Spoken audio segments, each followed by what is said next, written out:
بالله من الشيطان الرجيم. بسم الله الرحمن الرحيم.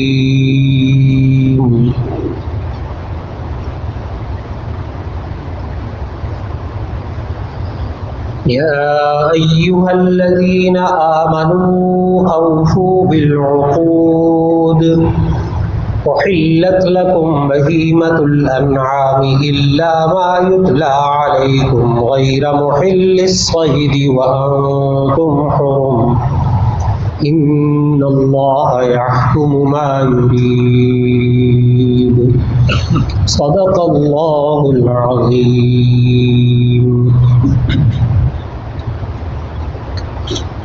اللہ رب العزت نے سورہ مائدہ کی پہلی آیت کی تلاوت کی توفیق عطا فرمائی.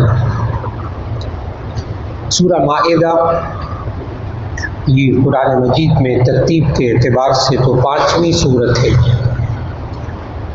لیکن یہ نازل ہونے کے اعتبار سے یہ آخری سورتوں میں سے ایک سورت ہے، اور یہ وہ سورت ہے جو فتح مکہ کے بعد نازل ہوئی. فتح مکہ کے موقع پر بھی نازل ہوا اس کا کچھ حصہ، اس لیے اس سورہ مائدہ میں جو احکام آ گئے وہ پھر منسوخ نہیں ہوئے، تبدیل نہیں ہوئے، اس لیے بڑی اہم سورت ہے. اللہ رب العزت نے اس میں ارشاد فرمایا یا ایھا الذین آمنوا اوفوا بالعقود احلت لکم بہیمۃ الانعام الا ما یتلی علیکم غیر محل الصید وانتم حرم ان اللہ یحکم ما یرید. اے ایمان والو، تم اپنے وعدوں کو، اپنے معاہدوں کو پورا کرو. احلت لکم بہیمۃ الانعام، تمہارے لیے چوپائے مویشی حلال کیے گئے. الا ما یتلی علیکم، مگر وہ جانور جو ابھی تم پر آیت تلاوت کی جائیں گی وہ تم پر حرام ہیں. غیر محل الصید وانتم حرم، جب تم احرام کی حالت میں ہو تو تمہارے لیے شکار کرنا حلال نہیں ہے. ان اللہ یحکم ما یرید، بے شک اللہ تعالیٰ جو چاہتا ہے حکم دیتا ہے. اس آیت میں اللہ رب العزت نے ایک تو ہمیں یہ حکم دیا کہ اے ایمان والو تم اپنے وعدوں کو پورا کیا کرو. اس عقد، عقود یہ جمع ہے عقد کی. عقد کہتے ہیں کوئی وعدہ، کوئی معاہدہ، کوئی معاملہ. ایک انسان صرف وعدہ کرتا ہے تو وہ بھی ایک بات کو پختہ کر دیتا ہے. عقد کا معنی ہوتا ہے گرہ لگانا. یہ انسان اس سے وعدہ کرتا ہے تو وہ پکی بات ہو جاتی ہے، اسے پورا کرنا لازم ہو جاتا ہے. یہ انسان کسی سے معاہدہ کرتا ہے، معاہدہ یہ باب مفاعلہ ہے، اس میں دونوں طرف سے عہد کیا جاتا ہے. جیسے آپ حضرات کاروبار کے اندر ایک خریدار ہے، ایک بیچنے والا ہوتا ہے، ایک مال لینے والا، ایک مال دینے والا، تو دونوں آپس میں کچھ شرائط پر معاہدہ کرتے ہیں، ایگریمنٹ کرتے ہیں. کوئی آپ پلاٹ خریدنے لگے ہیں، کوئی آپ مکان خریدنے لگے ہیں، تو بیچنے والا خریدنے والا آپس میں کچھ باتیں طے کرتا ہے. اتنا پیسہ آپ دوں گا، اتنا بعد میں دوں گا، اتنا اس طرح دوں گا، یوں کروں گا. تو یہ جتنا کچھ طے کرتا ہے یہ سب معاہدہ ہے، یہ عقود میں شامل ہے. یہ انسان کہیں پڑھنے کے لیے داخلہ لیتا ہے، ایڈمیشن لیا، سائن کرتا ہے، دستخط کرتا ہے ایک فارم پر. اس فارم کے اندر کچھ شرائط لکھی ہوتی ہے، یہ انسان اب اس کا پابند ہو گیا. یہ انسان کسی بینک کے ساتھ معاملہ کرتا ہے، کسی اسلامی بینک کے اندر، غیر سودی بینک کے اندر جا کر اکاؤنٹ کھولتا ہے، وہ فارم دیتے ہیں 100% حضرات بغیر پڑھے دستخط کرتے، وہ کہتے ہیں یہاں دستخط کر دیں، یہاں کر دیں، یہاں کر دیں، یہاں کر دیں، یہ دستخط کر کے آ جاتے ہیں۔ آیت ذہن میں نہیں ہوتی کہ یا ایھا الذین آمنوا اوفوا بالعقود، اے ایمان والو تم اپنے معاملات کو، اپنے معاملات کو، اپنے عقود کو، اپنے وعدوں کو، اپنے معاہدوں کو پورا کرو۔ اس کو پتہ ہی نہیں ہے تو پورا کیا کریں؟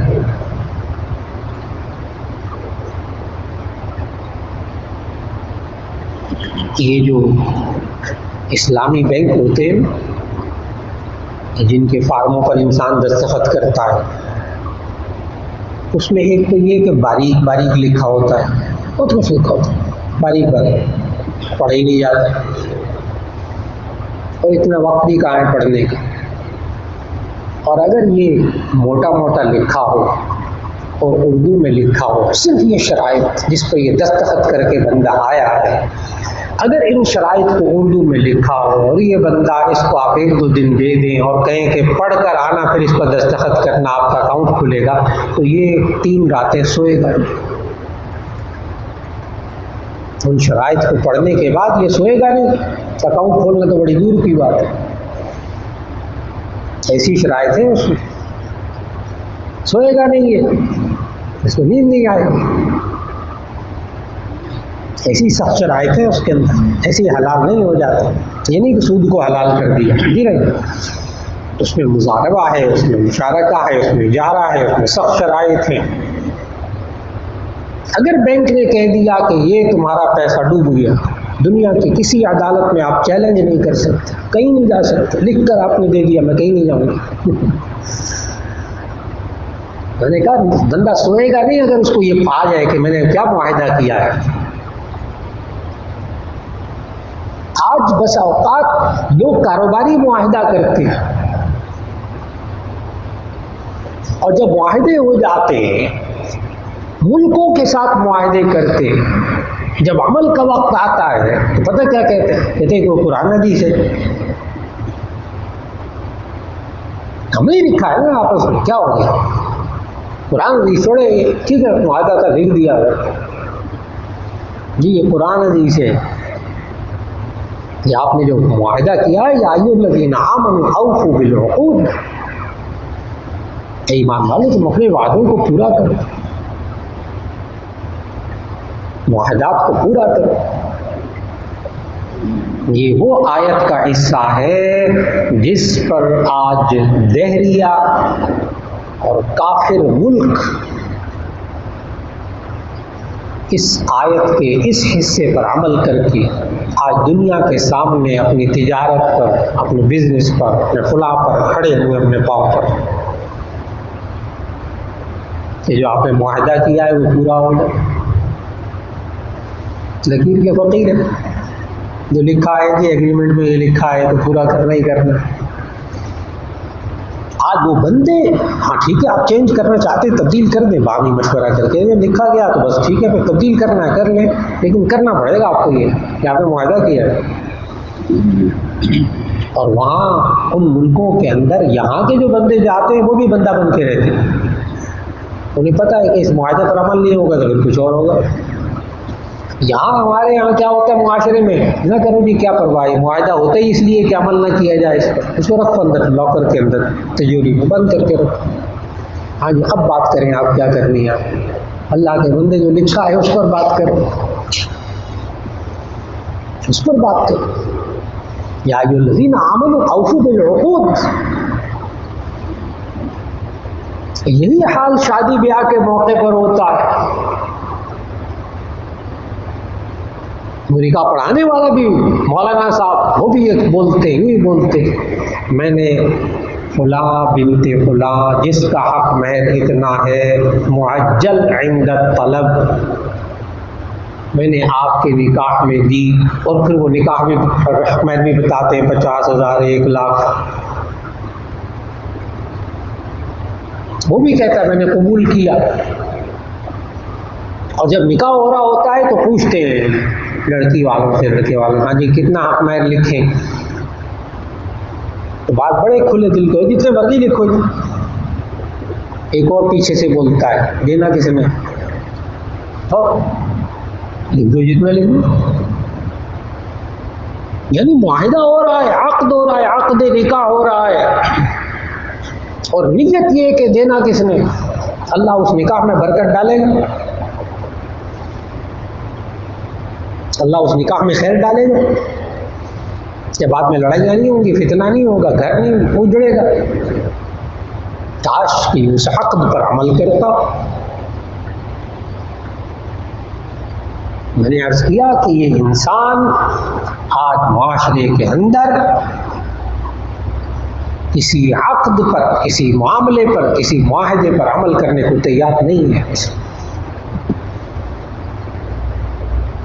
اس لیے آج وقت کی ضرورت ہے کہ انسان اپنے ادارے کے اندر جہاں رہتا ہے, اپنے گھر کے اندر کوئی معاہدہ کرے, کوئی وعدہ کرے تو اس پر عمل کرنے کی کوشش کرے. یہاں تک کہ ایک گزارش ہے بڑے ادب سے, اگر چھوٹے نابالغ بچوں سے بھی کوئی وعدہ کرے نا اسے پورا کرے. آغاز یہاں سے ہوگا. اور اگر ابا جی نے اب تک 8-10 سال کا بچہ ہو گیا اور اب تک پتہ نہیں کتنے 20 یا ہزاروں وعدے کیے ہوں گے, لیکن وہ وعدہ ہی کیا جو وفا ہو جائے. غور سے سنیے گا, ہر وعدہ اس کے نامہ اعمال میں جسے پورا نہیں کیا گیا وہ گناہ لکھا گیا. یہ بات نبی صلی اللہ علیہ وسلم نے اس خاتون کو بتائی. ایک خاتون آئی نبی صلی اللہ علیہ وسلم کے پاس, اس نے اپنی بچی کو بلایا, تعال ہونا عورتیں کی شے, ادھر آؤ, میں تمہیں کوئی چیز دوں گی. تعال ہونا عورتیں کی شے, ادھر آؤ, میں تمہیں کوئی چیز دوں گی. نبی صلی اللہ علیہ وسلم نے فوراً خاتون سے کہا تمہارے پاس کوئی چیز دینے کے لیے ہے؟ خاتون نے کہا جی یا رسول اللہ میرے پاس ایک کھجور تھی, میں دینا چاہتی تھی. نبی صلی اللہ علیہ وسلم نے فرمایا اگر تمہارے پاس یہ چیز دینے کے لیے نہ ہوتی تو تمہارے نامہ اعمال میں جھوٹ لکھا جاتا, تمہارے نامہ اعمال میں جھوٹ لکھا جاتا. دیکھو میری بات مانو تو میں چاکلیٹ دوں گا, دیکھو یوں کرو آئس کریم کھلاؤں گا. وہ شروع میں بچے کہتے ہیں وہ ابو جی آپ نے وہ کہا تھا آئس کریم کا, اور ٹھیک ہے کھلا دوں. پھر تھوڑی دیر بعد کہہ دیتا ہے ابو جی وہ آپ نے وعدہ کیا تھا, میں پاس ہو گیا تو پھر آپ کو یوں یہ میں چیز لے کے دوں گا. وہ ٹھیک ہے وہ وعدہ کیا تھا بس ٹھیک ہے ہو جائے گا. 1 2 3 10 20 پتہ نہیں کتنے وعدے. ہم بچوں کو بیالوجی پڑھاتے ہیں, بیالوجی علم حیاتیات, ہم بچوں کو زوالوجی پڑھاتے ہیں, سائیکالوجی پڑھاتے ہیں, یہ علوم میں بڑے بڑے. لیکن جو باتیں میں کر رہا ہوں کہ ماں باپ بچوں کے ساتھ وعدے کر کے ان کو ٹرکھاتے ہیں, تو وہ ان کو اور ایک اور علم پڑھا رہے ہوتے ہیں جس کو کہتے ہیں ٹرکالوجی. ٹرکالوجی یہ بڑے ہو کر بھی پھر کرتا ہے, کسی سیٹ پر بھی بیٹھ جائے گا, کسی عہدے پر بھی بیٹھ جائے گا, تب بھی یہ ٹرکالوجی کرے گا. جی میرا کام کرنا ٹھیک ہے, آپ آ جائیں کل ہو جائے گا آپ کا. سوال ہی پیدا نہیں ہوتا کل کام. جی میں نے آپ کو کپڑے سینے کے لیے دیے ہیں, یہ کپڑے مجھے مل جائیں گے 2 دن بعد 3 دن. جی آپ آ جائیں بس 3 دن بعد آپ کو کپڑے چکر لگاتے رہیں, آپ مل جائیں گے کپڑے. معاملہ ہے جناب جسے ہم آج معاشرے میں عقد سمجھتے ہی نہیں. اور اگر کاش اگر بچے کو یہ پتا ہو کہ میرے ابا جی میری ماں مجھ سے جو وعدہ کرتی ہے وہ پورا کرتی, کاش. انشاءاللہ یہ جب بچہ جوان ہوگا, کسی سیٹ کسی عہدے پر بیٹھے گا, اس کے ذہن میں یہ بات ہوگی کہ وعدے کو پورا بھی کیا کرتی. جو کسی سے عقد کیا جائے، معاہدہ کیا جائے، اسے پورا بھی کرتے ہیں۔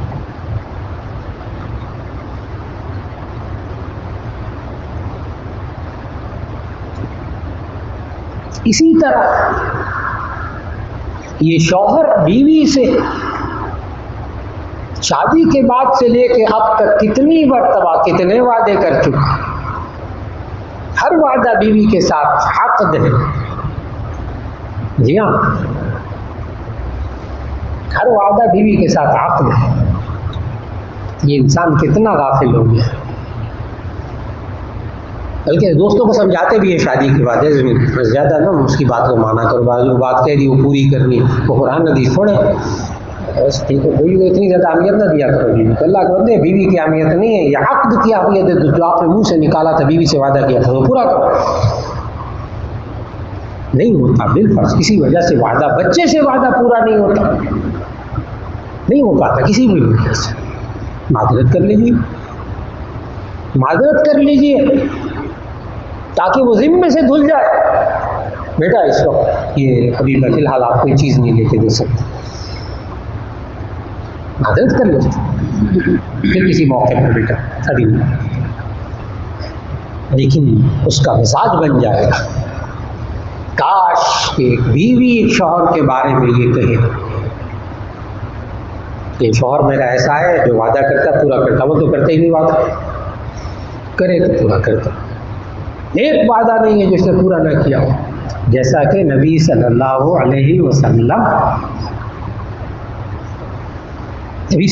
نے دعویٰ کیا خیرکم خیرکم لأہلہ وأنا خیرکم لأہلی، تم میں سے بہتر وہ شخص ہے جو اپنے گھر والوں کے لیے بہتر ہے، اور میں تم سب میں سے اپنے گھر والوں کے لیے بہتر ہوں۔ بات ہوئی جناب، آج انسان کو اس آیت کے اس حصے پر عمل کرنے کی بہت زیادہ ضرورت ہے۔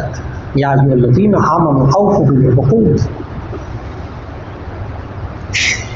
نبی صلی اللہ علیہ وسلم نے خود جو زندگی میں معاہدے کیے ہیں مختلف قبیلوں سے، نبی صلی اللہ علیہ وسلم نے عیسائیوں سے معاہدے کیے ہیں،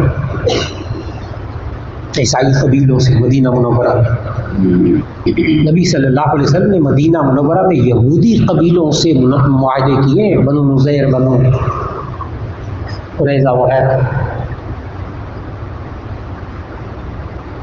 نبی صلی اللہ علیہ وسلم نے کفار مکہ، مشرکین مکہ سے معاہدے کیے، صلح حدیبیہ، اور یہ جو عیسائیوں اور یہودیوں کے قبیلوں سے جو معاہدہ کیا، جو سب سے بڑا معاہدہ کہلاتا ہے، میثاق مدینہ۔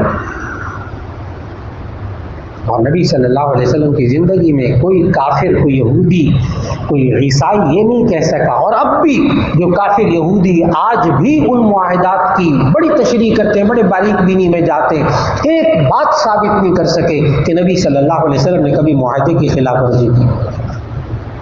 جناب دشمن نہیں کہہ سکا، بلکہ صلح حدیبیہ کی مخالفت اور اس کی شرائط کو توڑا ہی انہوں نے مشرکین مکہ ہے، وہی فتح مکہ کا سبب بن گیا۔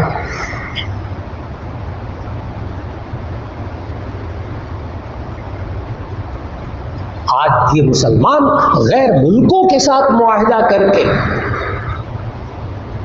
اس کی پاسداری کرے گا، یہ دین کی دعوت ہوگی، یہ اسلام کی دعوت ہوگی، یہ مسلمان ہے، یہ وعدہ خلافی نہیں کرتے۔ اور یہی معاملات کی صفائی دیکھ کر جب آپ تاریخ پڑھیں گے تو عرب تاجر جو کہ وہاں سے نکلتے تھے عرب ممالک سے اور ہندوستان تک آتے تھے، ادھر ہند تک آتے تھے، اور یہاں سے خوشبوئیں، گرم مسالے، یہ چیزیں لے کر جاتے تھے واپس، مہینوں سفر ہوتا تھا۔ راستے میں جس ملک کے پاس سے یہ بحری جہاز گزرتے تھے، ان کی کشتیاں گزرتی تھیں، معاملات کرتے تھے، وہ لوگ ان کے معاملات کو، ان کے معاہدوں کو دیکھ کر مسلمان ہو جاتے تھے۔ اس لیے میں کہ عرض کر رہا ہوں، غیروں سے بھی، کافروں سے بھی معاہدے کیے ہوئے ہوں اگر وہ اسلامی اصولوں کے مطابق ہوں تو ان کو پورا کرنا چاہیے۔ اللہ رب العزت ہمیں معاشرے کے اندر رہتے ہوئے ان اصولوں کو پورا کرنے کی توفیق عطا فرمائے۔ دعا فرما لیجیے۔ الحمدللہ رب العالمین۔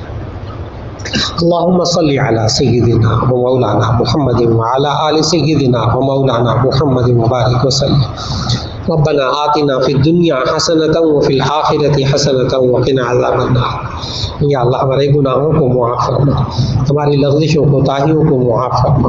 یا اللہ ہم سب کو قرآن و سنت کے مطابق زندگی گزارنے کی توفیق نصیب فرما۔ یا اللہ جو بیمار ہیں ان کو شفاء کاملہ نصیب فرما، جو پریشان حال ان کی پریشانیوں کو دور فرما۔ یا اللہ ہم سب کو مکمل دین پر چلنے والا بنا دے۔ اے اللہ پوری امت مسلمہ میں جہاں کہیں مسلمان ظلم کی چکی میں پس رہے ہیں، یا اللہ غیب سے ان کی مدد فرما دے۔ یا اللہ پوری امت مسلمہ میں اتفاق اور اتحاد عطا فرما دے۔ یا اللہ ہم سب کے گھروں میں سکون عطا فرما دے، برکت عطا فرما دے۔ یا اللہ رزق میں برکت نصیب فرما دے۔ اے اللہ سب کو ایمان والی، صحت والی، عافیت والی زندگی عطا فرما، برکت والی، اعمال صالحہ والی زندگی عطا فرما، ایمان پر ثابت قدمی نصیب فرما، ایمان پر خاتمہ نصیب فرما۔ وصلی اللہ تعالی علی خیر خلقہ محمد وآلہ واصحابہ اجمعین برحمتک یا ارحم الراحمین۔